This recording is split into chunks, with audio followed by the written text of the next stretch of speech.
Every single morning she blocked the only road to my farm.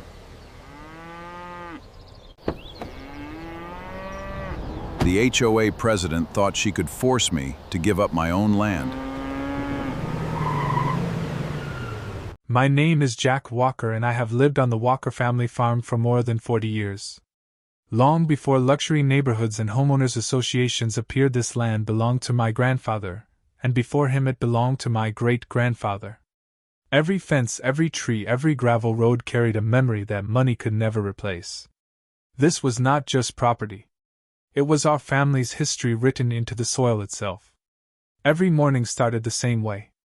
Before sunrise, I would wake up, make a fresh cup of coffee, pull on my old work boots, and walk outside while the morning fog still rested across the fields. My cattle depended on routine. They expected me to open the farm gate before the sun climbed over the hills, and they trusted me to take care of them every single day. Farming is not a job that waits for anyone. Animals do not understand delays, and the land never takes a day off.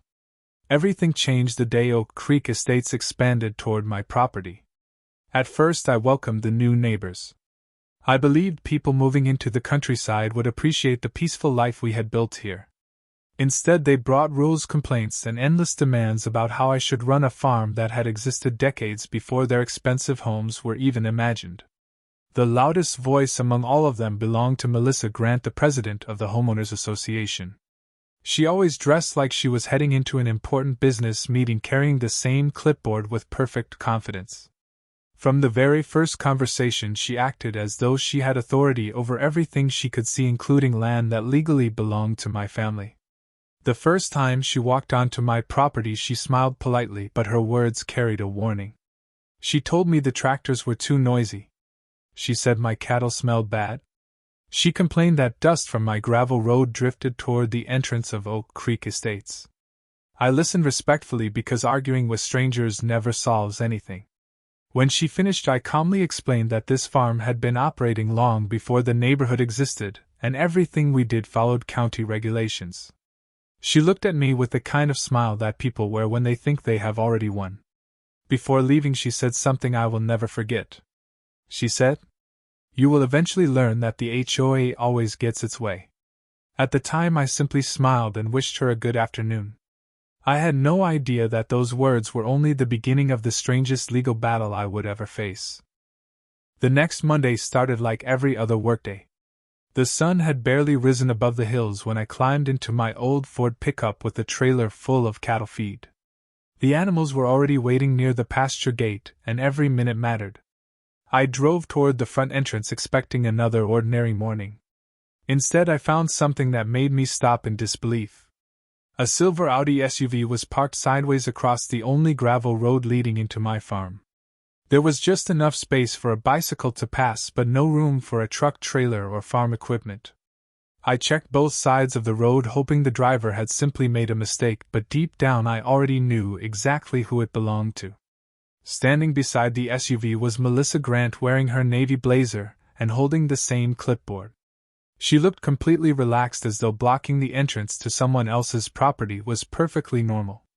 She smiled when she saw me and slowly walked toward my truck without showing the slightest concern about the growing line of cattle waiting behind me. "Good morning, Jack," she said.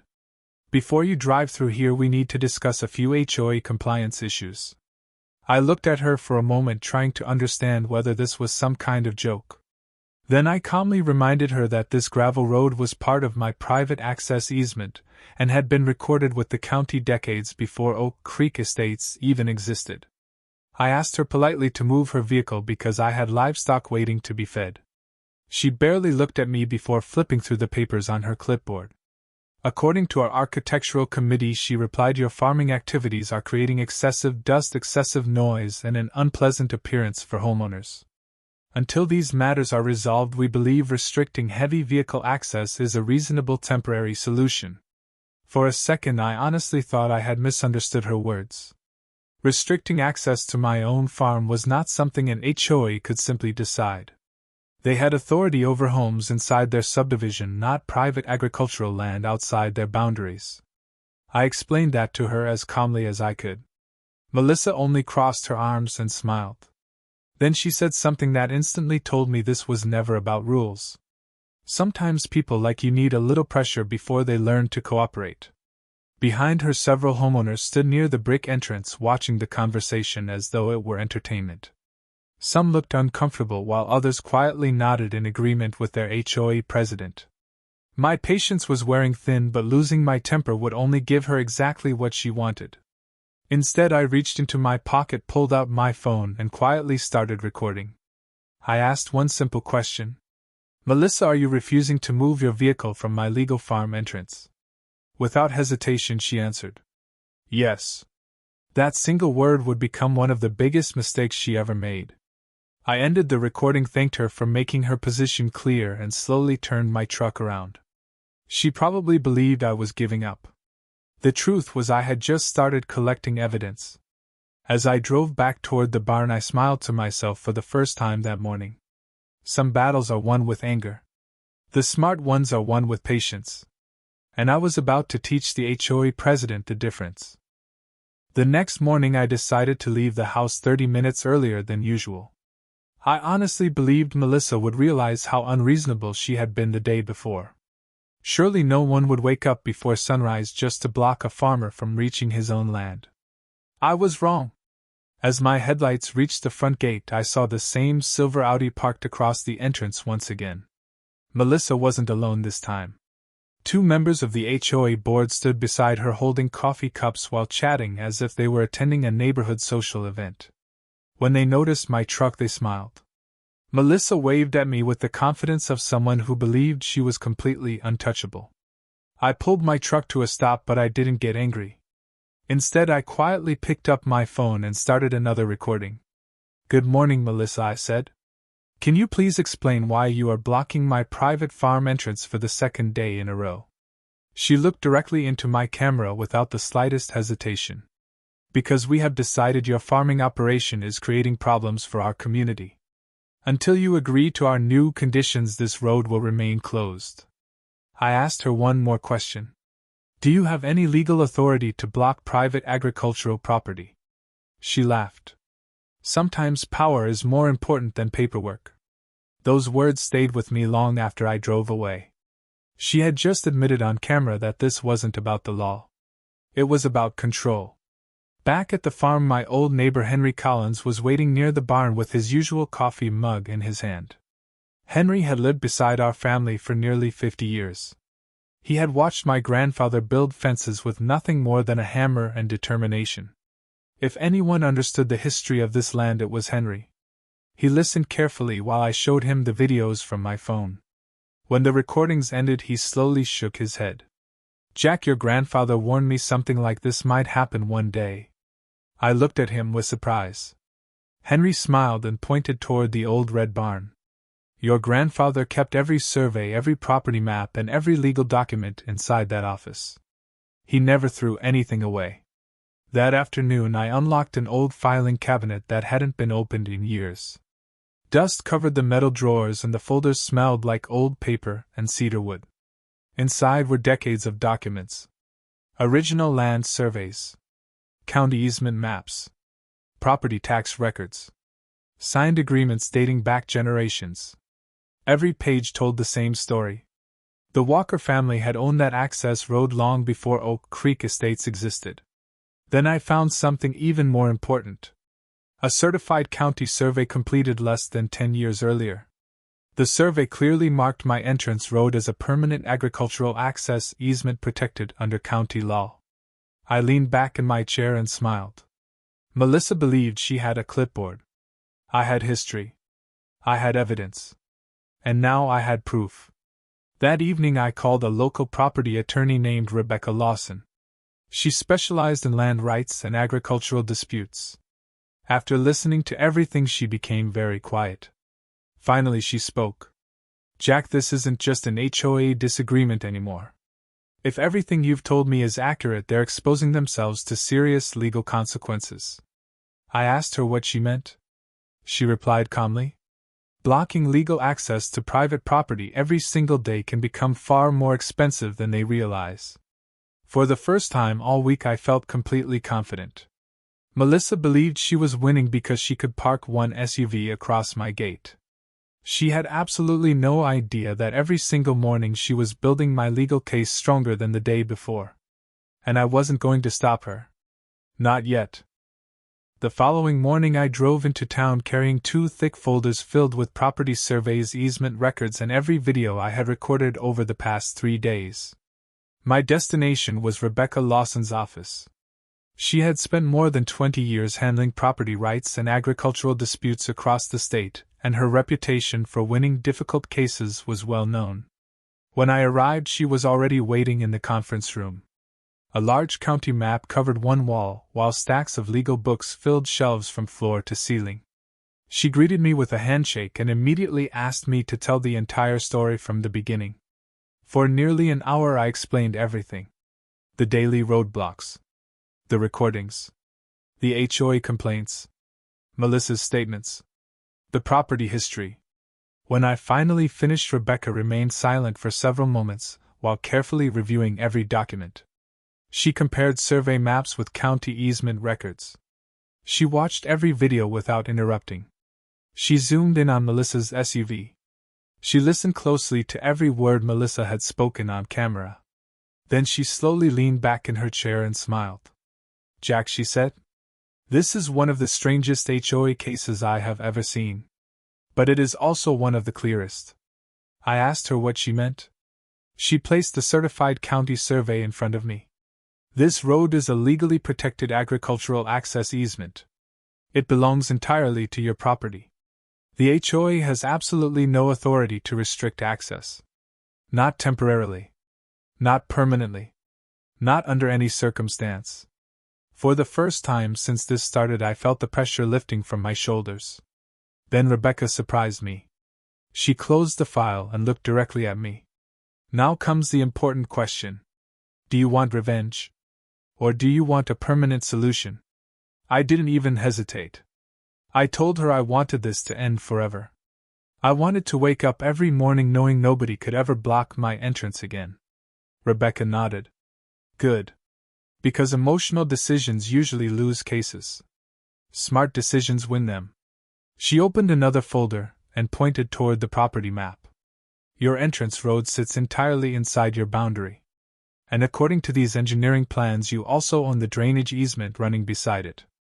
I looked at the map without understanding why that mattered. Rebecca picked up a pencil and drew a line beside the entrance road. "County law allows a landowner to improve drainage on private agricultural property, as long as it follows environmental regulations and does not block public access." I stared at the drawing for several seconds. Then I looked back at her. A slow smile appeared on her face. She never actually told me what to build. She never suggested any specific project. She simply explained exactly what the law allowed. As I folded the map and placed it back inside my folder, one idea quietly formed in my mind. Not out of anger. Not out of revenge. Out of common sense. If the drainage ditch beside my entrance became wider and deeper, then no vehicle would ever be able to park across both my gate and the easement again. There simply wouldn't be enough ground left to do it. Rebecca noticed the expression on my face but never asked what I was thinking. Instead, she offered one final piece of advice. "Jack, whatever you decide to build, make sure every inch follows the law. Get permits. Hire professionals. Document everything. If you stay inside the law, nobody can stop you." I thanked her, gathered my paperwork, and walked back toward my truck. As I opened the driver's door, my phone buzzed. It was another message from Melissa. It read, "See you tomorrow morning?" I looked at the message for a few seconds before locking my phone. Then I smiled. Tomorrow morning was going to be very interesting. Because while Melissa believed she was preparing for another argument, I was preparing for something she would never see coming. The next morning I didn't drive straight to the farm entrance. Instead, I stopped at the county engineering office. Over the previous 24 hours, Rebecca had helped me complete every permit, every inspection request, and every legal form required to improve the drainage system along my property line. Nothing was rushed. Nothing was hidden. Every document carried the proper county approval. Every measurement had been reviewed by licensed surveyors. By the time I walked out of the building, I was carrying a signed permit that gave me every legal right to begin construction. I folded the paperwork carefully and placed it inside my truck. For the first time all week, I wasn't frustrated.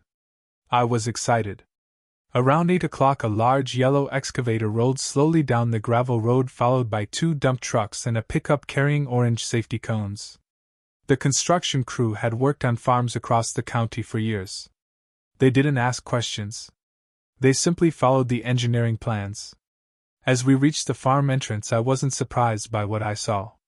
Melissa's silver Audi was already parked sideways across my gate, exactly where it had been every morning.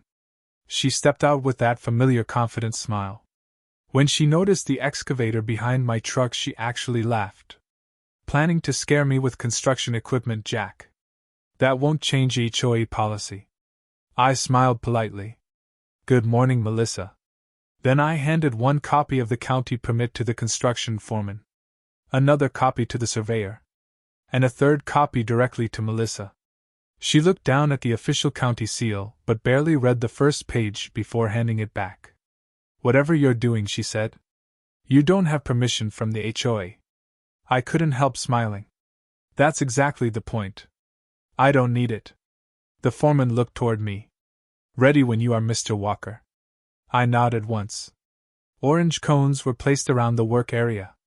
The surveyor marked bright paint lines across the edge of my property. Laser equipment confirmed every measurement. Everything matched the county records perfectly. Melissa suddenly wasn't smiling anymore. She walked from worker to worker, demanding they stop. Every single person gave her the same answer. "Ma'am, we're working under a valid county permit. If you have concerns, you'll need to contact the county office." Within minutes, several homeowners gathered near the entrance. Some stood on their lawns. Others pulled out their phones to record. Nobody seemed to understand what was happening. Then the excavator engine roared to life. The massive steel bucket slowly lowered toward the ground beside my entrance road. Melissa quickly stepped forward. "You can't dig here." I calmly pointed toward the painted survey line. "Actually, I can. Everything on this side belongs to my farm." The bucket touched the soil. A second later, the first load of earth lifted into the air. Dark, rich Texas dirt spilled into the waiting dump truck. 1 scoop became 2. 2 became 5. Within minutes, a long, narrow trench began taking shape beside the entrance road. Melissa's confident expression slowly disappeared. She finally opened the permit and started reading every page.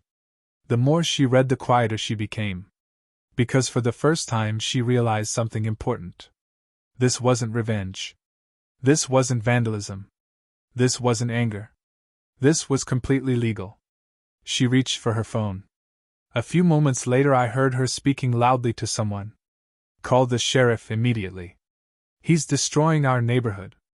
I leaned against my truck and watched the excavator continue its work. I wasn't worried. In fact, I had been hoping she would make that phone call. Because when the sheriff arrived, everything would finally become crystal clear. And this time the law wasn't standing with the HOA. It was standing with me.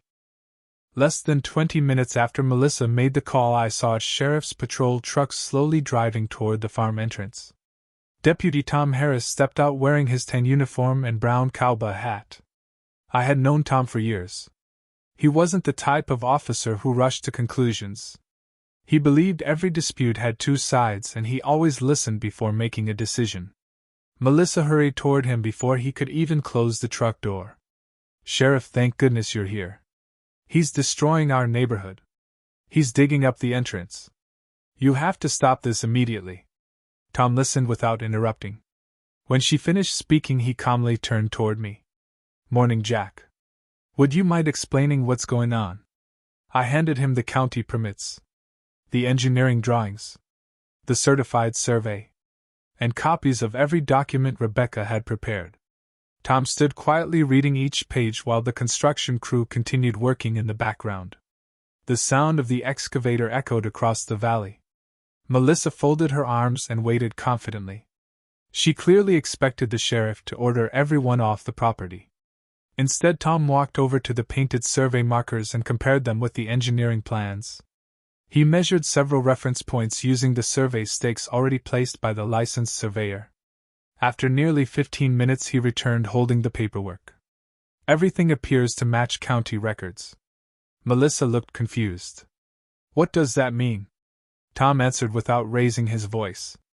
It means Mr. Walker is performing permitted construction entirely on his own property. Melissa immediately pointed toward the growing trench. But look what he's doing. He's making it impossible for me to park here. Tom looked at her for a moment before answering. Ma'am, parking across someone else's legal farm entrance was never your right to begin with. The crowd became completely silent. Several homeowners looked at one another. Some quietly lowered their phones. Others slowly stepped back without saying a word. Melissa's face turned bright red. She insisted the HOA had authority over everything surrounding the neighborhood entrance. Tom shook his head. The HOA has authority inside the subdivision, not on privately owned agricultural property outside its boundaries. Those are two completely different things. Then he looked directly at Melissa. I also need to remind you that intentionally blocking legal access to private property could create serious legal consequences. I suggest you move your vehicle immediately. For the first time since this all began, Melissa didn't argue. She simply stood there staring at the widening trench beside the road. The excavator continued working exactly according to the approved plans. Every bucket of soil made the drainage channel deeper. Every passing minute removed another opportunity for anyone to block my gate again. Before leaving, Tom walked over to me. Jack, you've handled this exactly the right way. You stayed calm. You followed the law. And you let the legal process do its job. I thanked him for coming. As he climbed back into his patrol truck, he smiled. Sometimes the best revenge isn't revenge at all. It's simply knowing the law better than the person trying to intimidate you. I watched the patrol truck disappear down the road. When I turned back toward the construction site, Melissa was already sitting inside her Audi. She looked completely defeated. A few moments later, she quietly started the engine. Without saying a single word, she drove away. For the first time in nearly 2 weeks, my farm entrance was completely clear. But the story wasn't over yet. Because the HOA board still had one final move left. And it would become their biggest mistake of all. The morning after the sheriff's visit, I expected things to finally calm down. I was wrong. At exactly 9 o'clock, a certified letter arrived at my farm. The envelope carried the official logo of Oak Creek Estates Homeowners Association. Inside was a legal notice signed by the entire HOA board. According to the letter, my drainage project was supposedly damaging community aesthetics, reducing property values, and creating emotional distress for residents. They demanded that all construction stop immediately. They also threatened to sue me for thousands of dollars. I read the entire letter twice. Then I laughed. Not because lawsuits are funny, but because the notice completely ignored one important fact. The county had already approved everything. I called Rebecca and drove straight to her office. She read the HOA letter very carefully while I sat across from her desk. When she reached the final page, she slowly removed her glasses and smiled. Jack, this may be the best piece of evidence they've given us so far. I asked her what she meant. She turned the letter toward me and pointed to several paragraphs. The HOA board had officially admitted in writing that they were trying to stop construction on property they did not own. They also admitted they knew the project was located outside the subdivision boundaries. In other words, they had documented their own lack of authority. Rebecca immediately prepared a formal response. Her letter was only 3 pages long, but every sentence was devastating. She attached copies of the county permits, the certified survey, the sheriff's incident report, and a notice reminding the HOA that further interference with lawful construction could expose them to significant legal liability. Then she sent copies to the HOA board, the county attorney, and the sheriff's office. That afternoon, an emergency HOA meeting was announced. Residents packed the clubhouse trying to understand why the situation was getting worse instead of better. Henry Collins attended the meeting and later told me exactly what happened. Melissa stood at the front of the room insisting the HOA was protecting the neighborhood. But this time homeowners started asking difficult questions. One man asked why the HOA had blocked a legal farm entrance. Another asked why county permits had been ignored. A retired accountant asked the most important question of all. How much money are we spending fighting a farmer who appears to be following the law? According to Henry, the room went completely silent. For the first time, the board members stopped looking confident. They started looking worried. Meanwhile, construction continued exactly as planned. The drainage channel became wider, cleaner, and professionally reinforced with stone along the edges. What had started as a legal solution was actually improving water runoff across my property. Even the county engineer complimented the work during a routine inspection. 3 days later, Rebecca called me with another update. The HOA's attorney had contacted her privately. The board wanted to discuss a settlement. I stood there looking out across the farm while she explained the details. Just a week earlier, Melissa had parked her SUV across my gate believing she could force me to surrender. Now the same HOA was asking for a meeting. Not demanding. Asking. That was the moment I realized the fight was already over. The only thing left was deciding how the HOA would admit it. 2 days later, I received another phone call from Rebecca. This time her voice sounded completely different. Jack. The HOA wants to meet. Not through lawyers. Not through court. Face to face. I agreed. Not because I wanted an apology, but because I wanted this problem solved once and for all. The meeting was held inside the county administration building with a professional mediator present. Rebecca sat beside me. Across the table sat Melissa Grant and 3 members of the HOA board. For the first time since this entire dispute began, Melissa looked nervous. She wasn't carrying her clipboard anymore. She wasn't smiling. She wasn't giving orders. She simply looked exhausted. The mediator opened the meeting by asking each side to explain what they wanted. Melissa spoke first. She admitted the situation had become much larger than anyone expected. She said residents were frustrated. Legal costs were increasing. The neighborhood was divided. Then she looked at me. Jack. What would it take to end this? The room became completely silent. Everyone expected me to demand money. Some probably expected me to threaten another lawsuit. Instead, I surprised every person sitting at that table.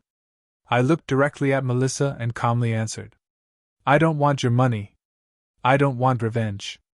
I only want one thing. Respect my property the same way you expect people to respect yours. Nobody spoke for several seconds. Then I continued.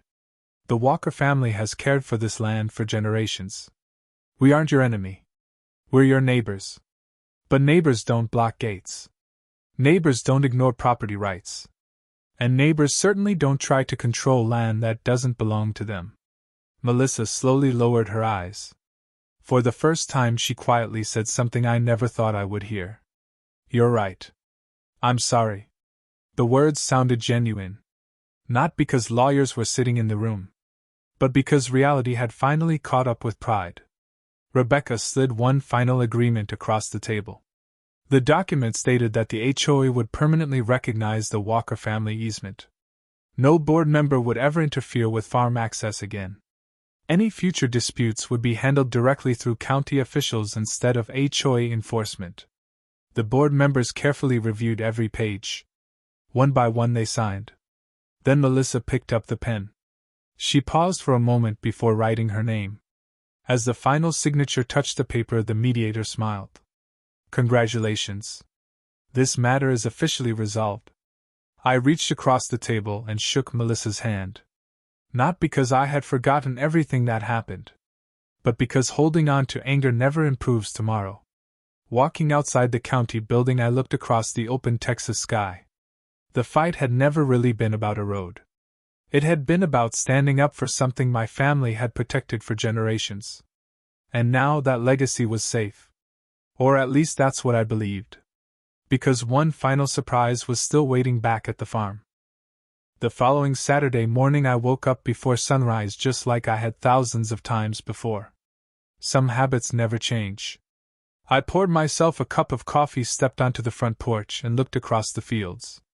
The first rays of sunlight stretched across the pastures while the cattle slowly gathered near the entrance, waiting for another ordinary day. Only this time something felt different.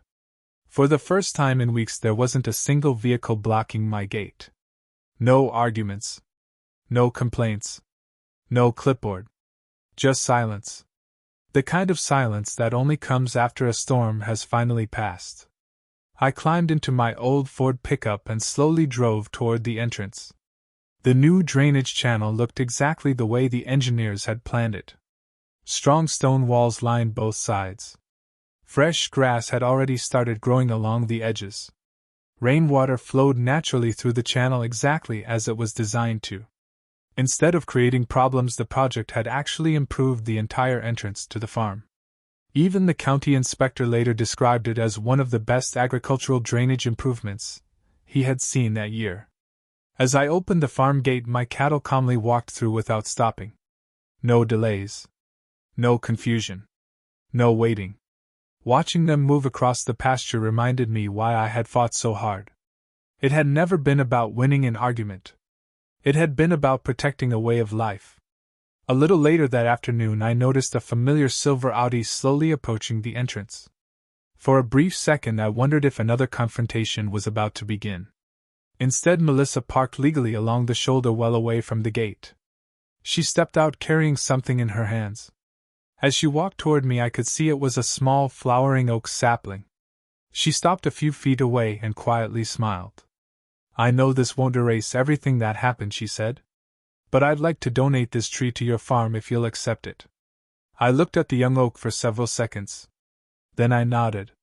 Together we planted it beside the entrance road just beyond the new drainage channel. Neither of us said very much.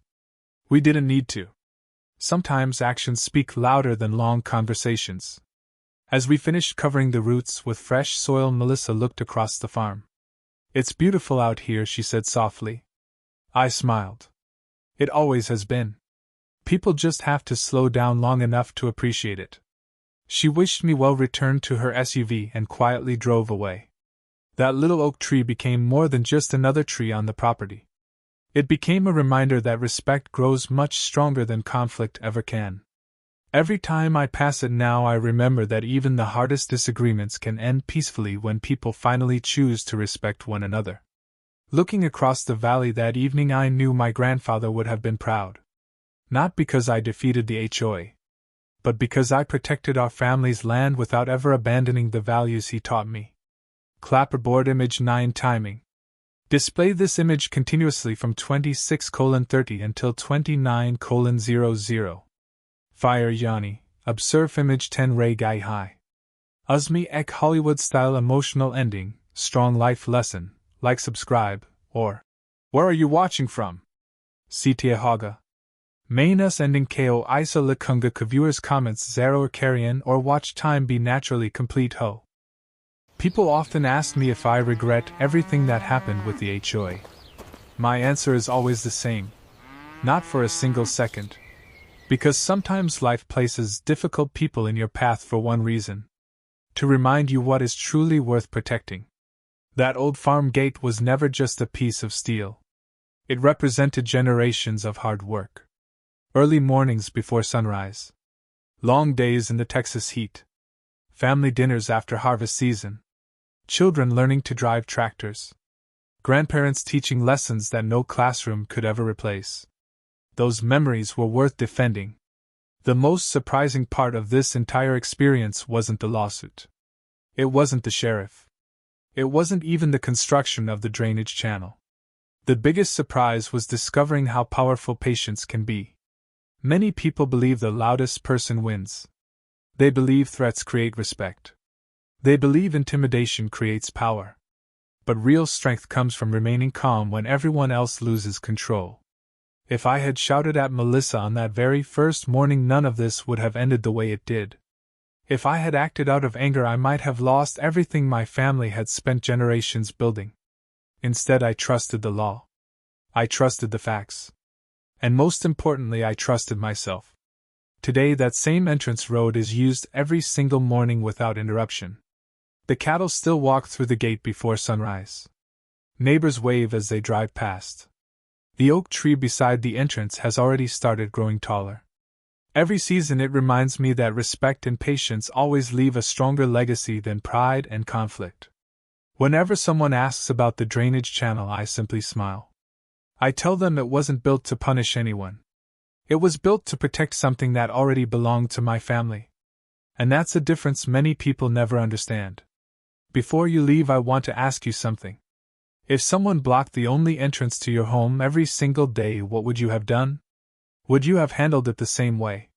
Or would you have chosen a different path? I genuinely love to hear your thoughts because every situation teaches us something new.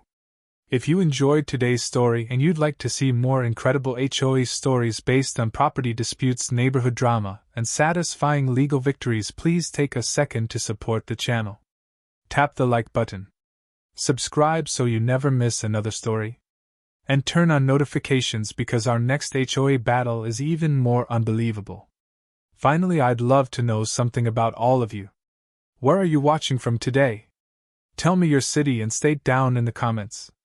I read every single comment, and I truly enjoy seeing people from all across America and around the world joining this community. Thank you for spending your time with me. Until next time, stay calm, know your rights, protect what matters most, and I'll see you in the next story.